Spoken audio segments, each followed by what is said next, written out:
The vault beneath the Antwerp Diamond Center sits behind 10 layers of security. A combination lock, infrared heat detectors, a seismic sensor, Doppler radar, a magnetic field that triggers an alarm if a single door plate shifts by a millimeter. Armed guards patrol the diamond district above, the most heavily surveilled square mile of real estate in Belgium. On the morning of February 16, 2003, the vault door swings open on schedule. Inside, 109 of the 189 safe deposit boxes have been pried open. More than $100 million in diamonds, gold, and cash gone. And the security system? Every single layer was defeated. Every one. Every story in here actually happened. That's the part that should scare you. This is the Unlit Room. New stories every week. Today, the most audacious diamond heist ever pulled off, and the lunch meat that brought it all crashing down. Antwerp, Belgium. The Diamond District, 4 blocks in the center of the city, where 80% of the world's rough diamonds change hands. Hovenierstraat. The street itself is unremarkable. Grey buildings, narrow sidewalks. The kind of neighborhood where a man in a dark suit carrying a briefcase doesn't draw a second glance. The Antwerp Diamond Center sits at number 1, and 20 feet below its lobby, behind steel and sensors and mathematics, sits the vault. Leonardo Notarbartolo arrives in Antwerp in the year 2000. He's Italian, well-dressed, polite. He tells the building manager he's a diamond merchant, which in this neighborhood is like saying you breathe air. He rents an office on the 3rd floor of the Antwerp Diamond Center. Unit number 516. The rent is modest. The location is everything. For the next 2 years, Notarbartolo is a tenant. He comes to work. He nods at the security guards. He rides the elevator. And he watches. He watches the guards change shifts. He watches the vault door open and close. He studies the keypad from across the lobby, memorizing the sequence of arm movements the guards make when they punch in the combination. But watching isn't enough.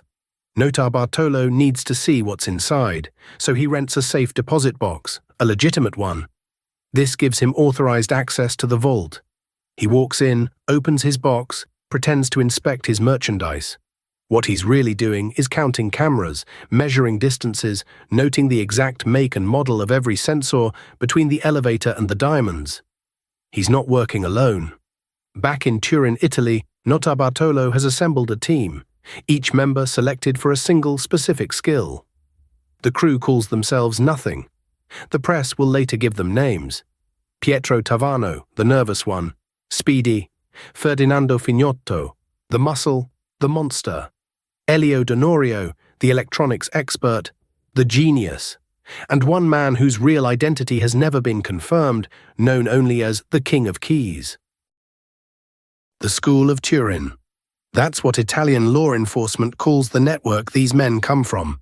A loose confederation of thieves operating out of northern Italy, known for meticulous planning and clean execution. Notarbartolo graduated top of his class. This vault would be his thesis. But the vault didn't just have a lock on the door, it had 10 layers of security, each one designed to catch what the last one missed. Notarbartolo needed to beat them all, without triggering a single alarm. Layer 1. The combination lock. A high-security dial that changes codes regularly. Notarbartolo's solution. He doesn't pick it. He doesn't hack it. He films it.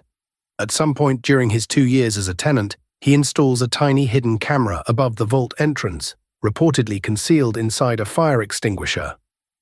The camera transmits to a recording device elsewhere in the building.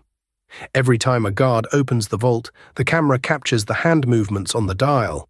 Donorio, the genius, reviews the footage and reconstructs the combination. Layer 2. The infrared heat detector. This sensor detects body heat. Walk in front of it, and your thermal signature triggers the alarm. Notarbartolo's answer is almost absurd in its simplicity. During one of his authorized visits to the vault, he sprays the sensor lens with hairspray, a thin, invisible film that blinds the infrared detector just enough to let a human body pass without registering. Cheap, disposable, effective. Layer 3, the magnetic alarm on the vault door. 2 metal plates, one on the door, one on the frame, maintain a magnetic field. Separate them and the circuit breaks, and the alarm fires. This is the one that takes real engineering. Over several visits, the team incrementally loosens the screws holding one plate, securing them with tape so the plate stays in position but can be lifted cleanly. On the night of the heist, they bring a custom-machined aluminum plate, fabricated to the exact dimensions, which they slide into place to maintain the magnetic field while the door swings open. The alarm sees 2 plates. The vault sees nothing wrong. Layer 4, the seismic sensor, designed to detect drilling, hammering, or any vibration that suggests forced entry. The team's approach: don't trigger it. Move slowly, use hand tools. The vault door is already open. They don't need to break through anything. Every security system is built on the same assumption: that the people inside the building belong there, and the people who don't will have to force their way in.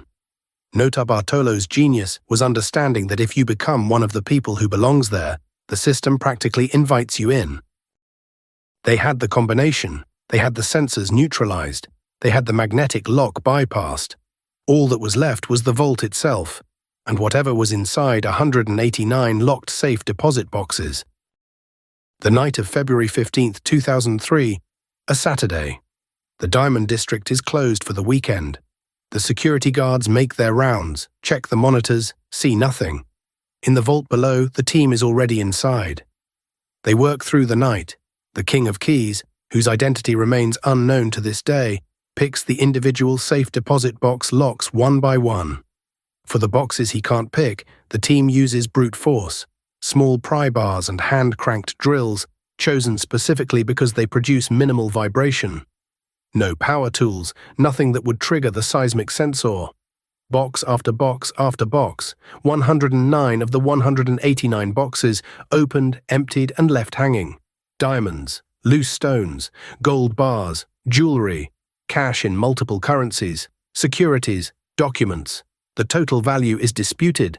Notarbartolo later claimed it was closer to 20 million, not 100 million. The diamond industry, which had every incentive to inflate the number for insurance purposes, put it well above 100 million.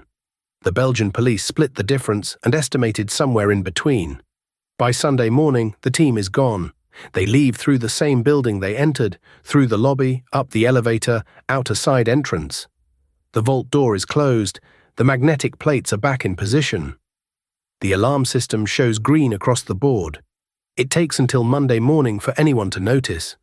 A vault attendant opens the main door at the start of business and sees the damage: pried open boxes, scattered debris, empty velvet pouches littering the floor. The Antwerp Diamond Center has been robbed. Every layer of security bypassed, not a single alarm triggered. The crew had pulled off the perfect crime, but perfection has a shelf life, and theirs was about to expire because of a sandwich. The most sophisticated diamond heist in history comes undone because of a half-eaten salami sandwich.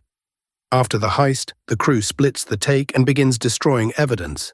Pietro Tavano, Speedy, the nervous one, is assigned the simplest job: get rid of the garbage, the refuse from the safe house, receipts, packaging, anything that could link back to the team.